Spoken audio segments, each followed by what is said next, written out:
گیان دەستدانی 15 کرێکاری بیانی کە لە ساڵی ڕابردووە ئەوەندەمان ئامار لەبەردەسا بوو دەستدرێژی کراوەتە سەر 3 کچ و گەڕێنراوەتەوە بۆ وڵاتەکەی خۆیان قەرەبووکردنەوەی خانەوادەی کرێکارێکی تر کە گیانی لەدەستدا بوو بە بڕی 6,800 دۆلار و گەڕانەوەی تەرمەکەی لەسەر حسابی ئەو کەسەی کە کاری لاکردبوو جوڵاندنی کەیسی 80 کەس کە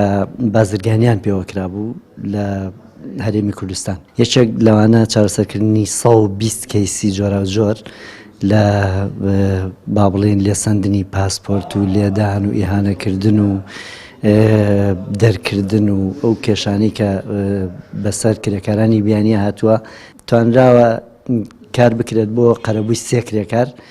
بە بڕی 20,000 دۆلار بۆ هەرێکیان و گەڕانەوەی بۆ وڵاتی خۆیان عنی ئەمانە